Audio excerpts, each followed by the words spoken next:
Hi, Jason. Good afternoon. Yoshi, How are you? hello. Thank you.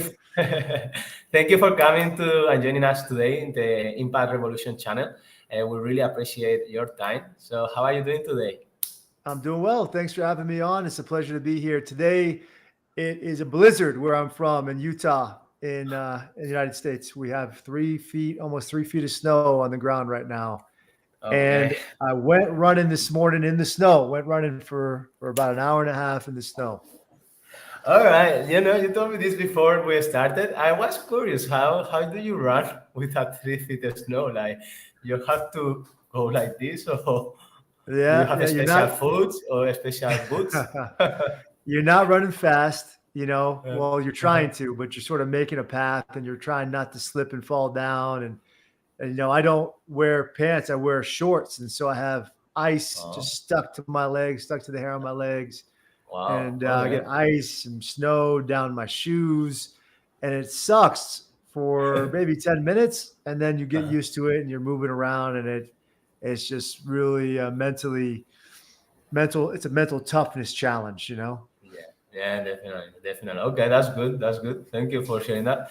Yes, Jason. So before we start in the actual questions, more business related and live lessons learned, I would like Yeah. to ask you a couple of questions that are a bit personal, just for the audience to know you a bit more. Is that okay? Yes, sir. All Absolutely. right, cool. So the first one will be if you could wake up tomorrow, Jason, anywhere in the world, where it will be.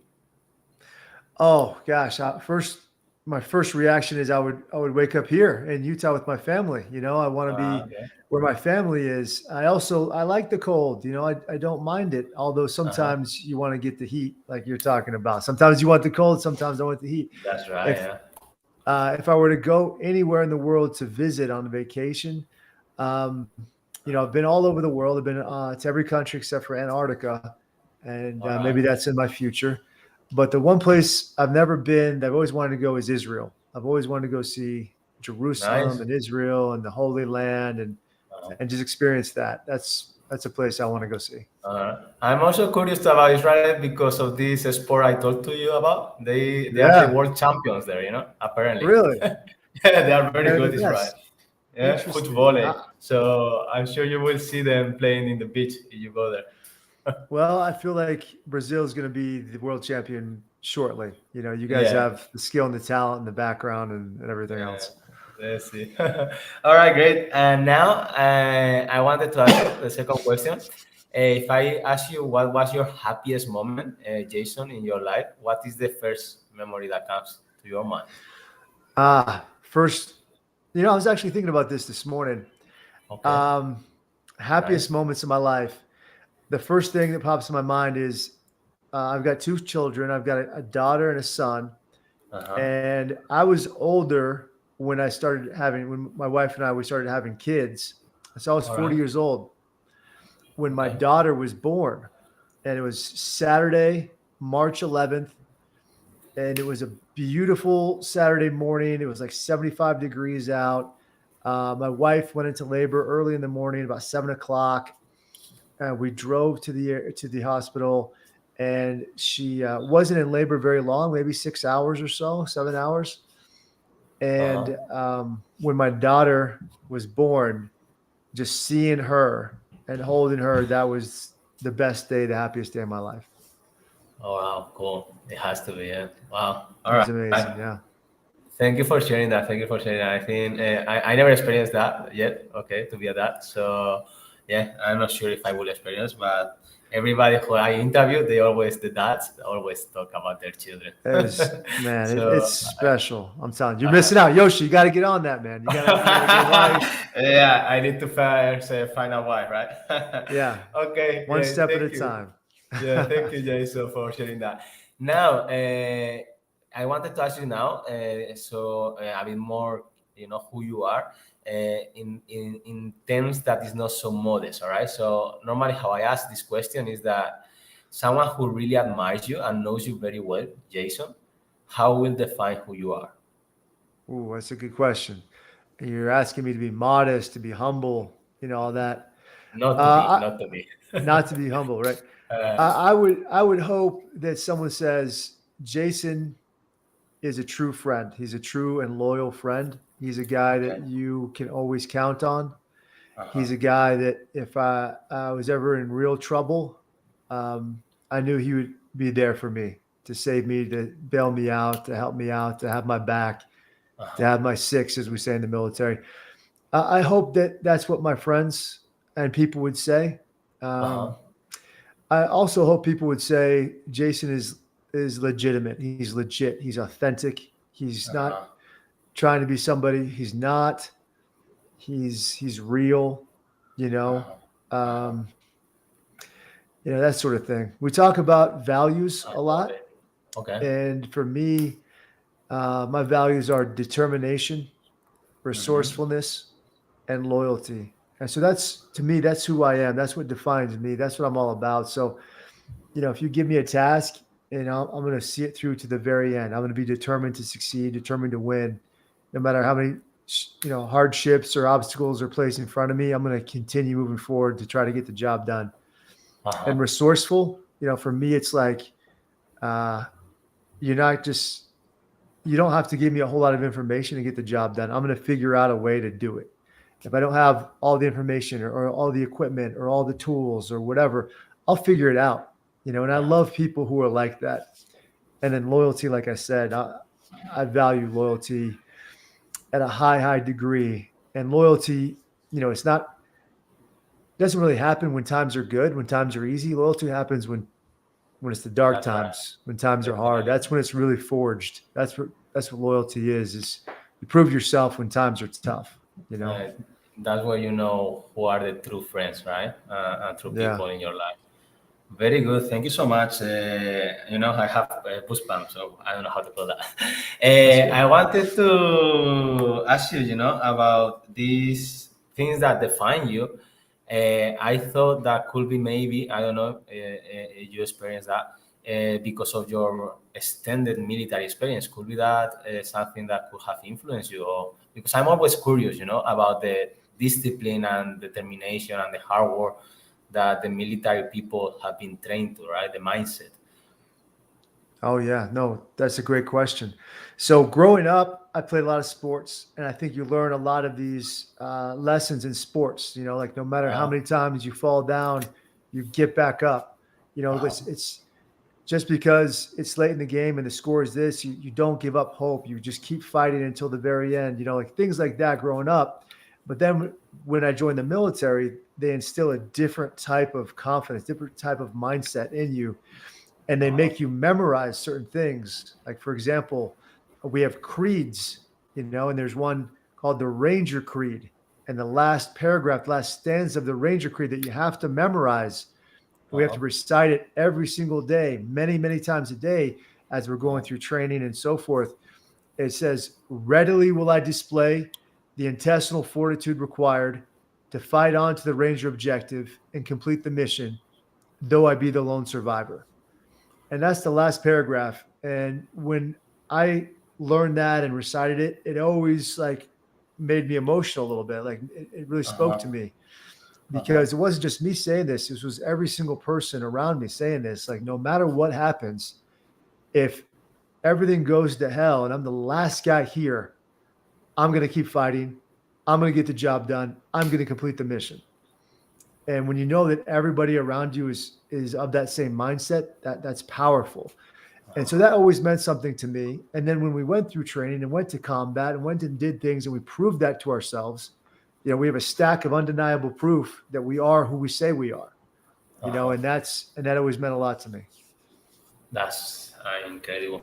That's so good, because it's like the collective consciousness and collective kind of Yeah. power, right? And commitment that can go through many, many challenges. All right. What was, now that we're talking about challenges, what was the biggest challenge that you have faced as a group, with your, I don't know, you have a crew or in the military service? Oh, in the military service. So I was in the special forces. So I was a Green Beret. So we were at the top of the top, the top tier Okay. um, unit. And my unit was, although we learned how to kick in doors, and be the first guys in the door, our unit, the Green Berets, we were trained to work with indigenous forces and train them and befriend them and build rapport and get to the point where they're kicking the doors in and we're following in behind them as advisors, as instructors, and that sort of thing. And so my second deployment, we were supposed to work with the Iraqi military unit that was there, and we found out that they were basically taken over by the bad guys, by Al Qaeda. So there's a lot of Al Qaeda operatives in this army, that were working, and so we realized we couldn't work with them. We needed somebody else, so we started working with the Peshmerga. They're the Kurdish military force, so they're from Kurdistan, which is also a part of Iraq. They're a different type of people, and so we brought them down into Iraq, and we worked with them, and we had them take over certain locations, and we worked with them for about a year. It was amazing. Oh, wow. Okay. Wow. Yeah. This is like what we watch in the movies, but for a real person that has been there, right? Yeah. Wow, that's crazy. Okay, great. Thank you. And now all this experience that you had gotten from the military, right? Now you are sharing that and you are teaching and you are, let's say, putting this into practical places in the business environment, right? I lost you. Sorry. Yeah. Yeah. So we have a nonprofit called the Warrior Rising, and we help veterans and their immediate family members start or accelerate their own businesses. All right. And we've been doing that for about 8 years now. And it's been a great time. So I want you guys to all say hi to my son. He's here. I can't hear him say yes. Yeah, I'm sorry. He's been knocking on the door for a while. So here he is. Say hi, Jack. You're on the live podcast. He's gonna play some monster trucks with his mom now. See you in a little bit, buddy. Cute. Sorry about that. I apologize. No problem. That's beautiful. Thank you. All right. It's all right. So I got distracted there for a minute. So Warrior Rising, we really help military veterans and their immediate family members. So if you're a vet or a family member, a spouse, a father, a mother, husband, son, daughter, whatever, you have an idea on the back of a napkin to start a business, we'll help you out. If you want to start a franchise business, we'll help you out. If you already have a business, and you're kind of stuck, we'll help you out. If you want to buy an existing business, we'll help you out. And so a lot of nonprofits will say, you give a man a fish. We're like, hey, we're going to teach you how to fish. We're going to give you the education that you need. We're going to give you the networking, the mentorship. We're going to give you funding. We're going to give you money. We're going to give you access to investors and clients. We're going to give you free custom business suits and laptops and websites and search engine optimization and headshots and marketing videos that you can use to your benefit. So that's what we do at Warrior Rising. And for me, it was all about, hey, how can I give back? How can I do more? How can I continue to serve? And I found that I get a lot of happiness from serving other people. And so, and I just wanted to do that. I wanted to help other people, inspire other people, serve other people. All right, very good. That's great. And how this actually works? Like, how do you get these people to get to know you first place, and how do you get them the right support that they may need, like the mentorship and the funding that you were discussing? So it's for everybody. And if you're a military veteran or an immediate family member. And so we have a pretty robust marketing campaign strategy. We're on social media quite a bit, LinkedIn, Facebook, Instagram, YouTube. We have a YouTube channel, Warrior Rising. And as we're marketing this, we get people to sign up, and they have a virtual intake call where we ask them to submit some stuff to make sure that they are who they say they are. And we ask them some questions. And then we have basically a bachelor sort of basic academy program called the Warrior Academy. And it teaches you basic business principles. It's 40 videos with homework, and you have a coaching sort of session alongside of it with a real person virtually. And it translates the military decision-making process that we've learned into a business model. And All so right. that's how it kind of helps a veteran, like, oh, I understand these concepts and these principles, and now I'm turning it into a business principle. That's Got it. so cool. I can move forward. Yeah. Yeah, because it's like this, but in this environment. I like this metaphor kind of thing because that has to be very helpful for them, right? Yeah. That maybe. All right, that's great. This is you say is non-profit, so do you don't get any funding, or how do you fund these academies So and these yeah, so trainers? it's a nonprofit. So in the States, that means that we have certain tax benefits. We're 501(c)(3). So we ask people, Uh-huh. could be private donors, could be foundations, could be corporations, to donate to War Rise, to Uh-huh. basically give us money, and then we in turn give this money to the veterans. And Uh-huh. the people that donate, they can write this off on their taxes, and things like that. All right, I see. Okay, that's very good. All right, very nice. Yes, were you going to say Oh, something? I was just gonna say, there's a lot of people in the States that, there's like probably 1-2% of the country, they have all the wealth, Uh-huh. and in order for our country to function correctly, they need to give away a lot of that wealth. We Uh, need to spend it. It's the economy. And so they give the money to nonprofits. They can write it off on their taxes. We in turn give it to veterans. They start their own businesses with it. They use it effectively, and everybody wins. That's kind of how it all right, works. that's good. That's good. All right. So far, running this business for 8 years, right? This non-profit. Yeah. What was or what has been your main lessons learned that you could share with us, Jason? Yeah, Yoshi, so many lessons, so many lessons. It's not exactly like the military, right? Okay.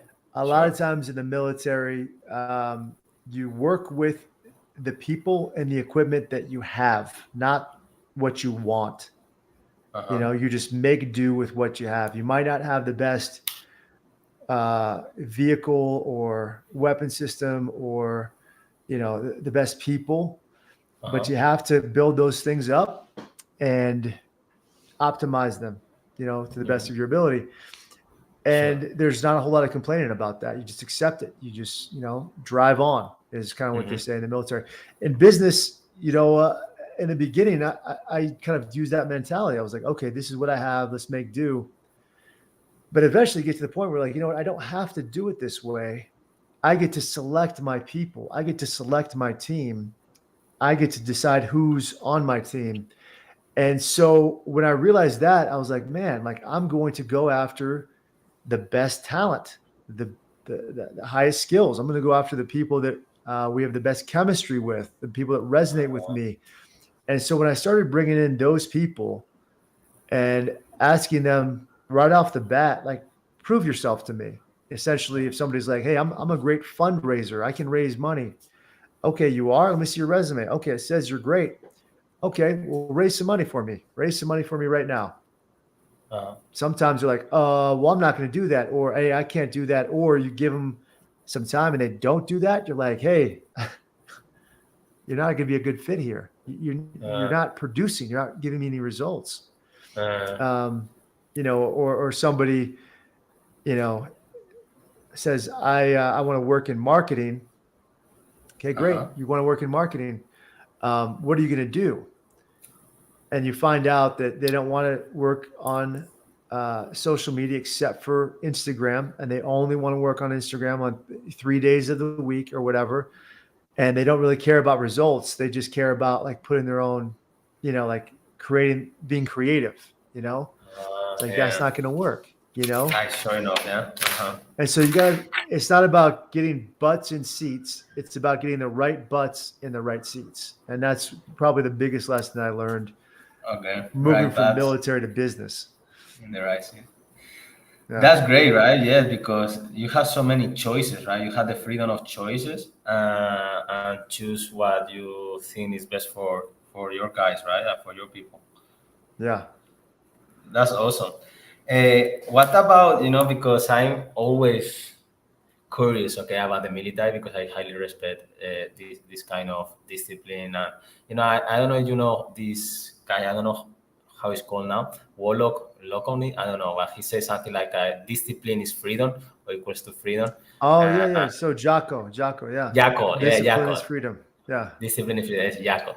Jason Jaco. Okay, I would remember now. So he said that, and I always believe that. And I think this creation of habits is important. And now that you have this experience of the military as well as the business and how life works, what would you say is your biggest life lesson learned, Jason? To me, discipline, I think, is freedom. Yeah.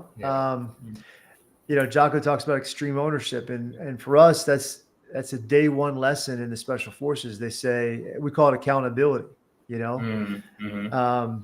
Anything your team does or fails to do is your responsibility. So that's what you learn as a commander, basically on day one. For me, what I've learned as a leader, as a person, as a husband, as a father, it's about getting comfortable being uncomfortable. I love that.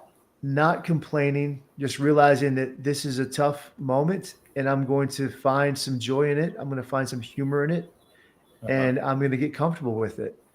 And the quicker I get comfortable with it, the happier and more successful I'll be. And I'll tell you a quick story. So we used to, when I was young, my parents used to take me to church, my whole family to church, and in my church, people from the congregation could stand up and speak, Okay. and they would give a presentation or a talk. And this one particular Sunday, there was a young man that got up and he gave a talk, and he was leaving for a mission, a religious mission, a proselytizing mission for 2 years. That's pretty traditional in my church to go somewhere for 2 years. And he was going to South America. I think he was going to Brazil, All right, nice. as a matter of fact. And he talked about, his life and what he's going to do. And he's so excited. And, he told some stories. And I thought to myself, this is pretty good. And he ended his talk. He said, listen, life is easy. All you have to do is obey the Lord and pray and read your scriptures, and I leaned over to my mom. I was really young at the time, and I said, hey, that was awesome. That was pretty good. And she said, she kind of looked at me with a piercing sort of mom look, and she was like, that young man is in for a rude awakening. And I said, well, why? And she said, well, life is not easy. Life is hard. And if it's not hard, you're not living life the right way. And I thought about that at the time. I didn't quite process it because I was so young, but it stuck with me as all lessons from my mom did. And when I grew up, I realized that, life is supposed to be hard. And if it's not hard, you need to make it hard. You need to accept what I call this deliberate discomfort mindset. It's always improving, always getting better. And I do a lot of, physical activity. I work out at the gym and run and do all these things. And I look at it like this. If you go to the gym and you're doing a bench press and you've got a certain amount of weight on the bench press, you're not going to continue to do that weight for the rest of your life. You're going to do that until you get tired, and then you're going to put some more weight on and more weight on. And you're going to do it until you can't do it anymore. And then you just keep putting more and more on until, you can rest. And to me, you'll see results when you do it that way. You say, hey, listen, I'm growing, I'm pushing myself, I'm getting better. I'm not just settling for mediocre. I'm not just trying to do the easy thing all the time. I'm pushing myself. And having that deliberate discomfort mindset, to me, is what I've learned post-military that is the most impactful and helps me on the daily basis become better as a husband, better as a father, better as a businessman, and better as a person. I love it. Thank you so much. I completely agree with you with this deliberate discomfort mindset. I think I will use it with your permission. Please do. Yeah, because in our program we say, being comfortable with the uncomfortable and uncomfortable with the comfort, right? Because there is no growth in the comfort zone. So I think that's a very good mindset. and it's about deliberate practice, right? As you define it. So yeah, I love it, the terminology you use. Okay, great, Jason. So this Impact Revolution, okay, channel was born with the necessity that we seen about how we can redefine the business mindset. So we have more to serve and less intention or less purpose of just satisfying the economical or the profit, let's say, reasons, and more about making an impact, all right, or having something that is sustainable in the long term and take care of as many as stakeholders as possible, right? So that's kind of the ideal business mindset that we want to promote. So in that sense, what would you share to start as an entrepreneur to be able to do that? So that's a great question. All your questions are Thank fantastic. you. I think Thank the you. first step is,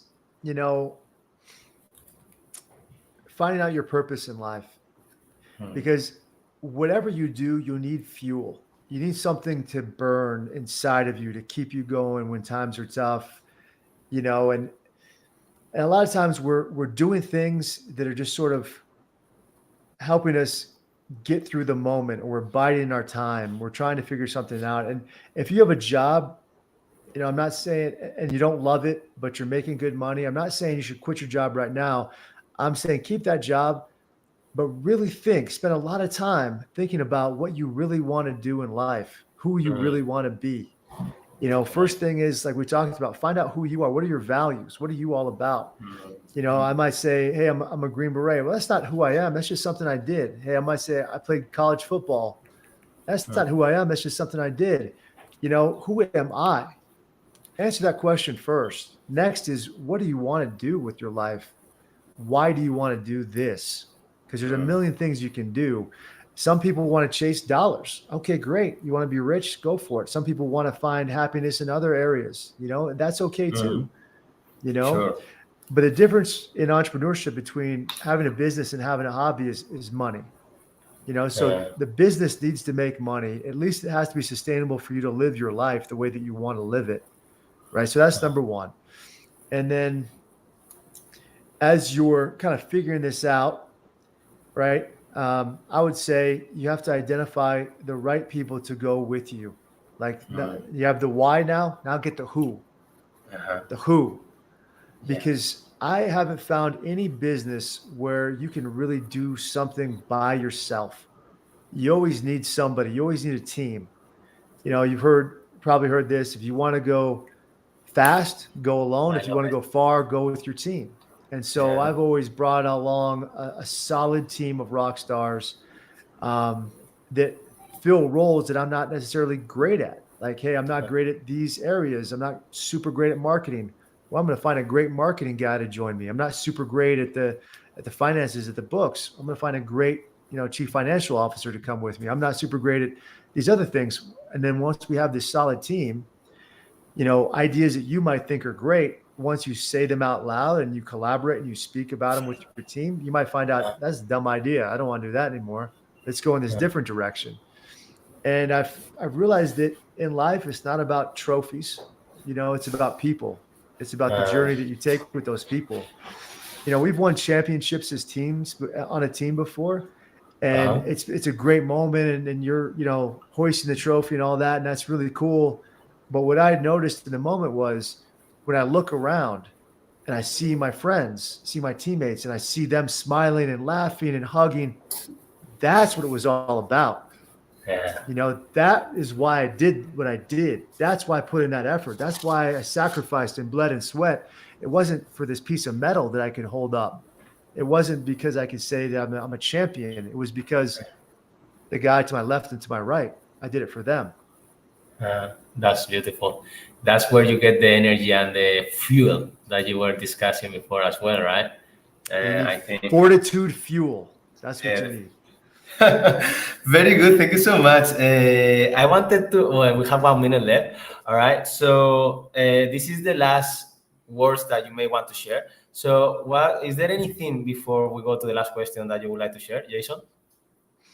Well, first, thanks for having me. I appreciate this. I really enjoyed it, man. You're looking great. You've got a great show. You asked some great Thanks a lot. questions. You know, Yes, Jason, it was appreciate fun having my son on. I apologize for that again. You know, he Man, kind of that threw was me off for a beautiful. minute. Jack, right? Yeah, Jack. Jack. We call him Okay. Jackie. He's 2 Jackie. years old and he loves Alright. monster trucks. Okay, But great. I'll leave that before the last question. All right, thank you. So the last question will be, Jason, if you could leave some quote or some last words in the world today, all right, what would you share with everybody? Last words would I share with everybody? Okay. Well, I thought about this recently too. My father, when I was 9 years old, he had a brain aneurysm, and he's always a tough guy, you know. And we were in the basement hanging shelves. I was helping him, and I went and got my mom, and they called the ambulance, and they took him to the hospital, and he actually ended up living. But at the time, they said that he wasn't going to make it through the night, and so we should all say our goodbyes, you know, for the last time.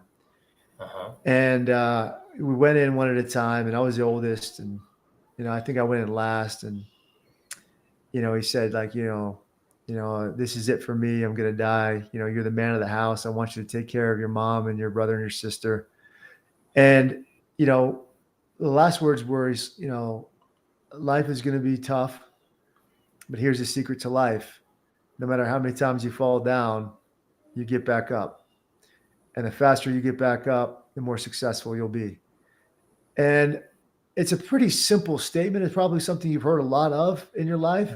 But if someone were to ask me, you know, what's the greatest lesson you've ever learned in life, I would say it was that.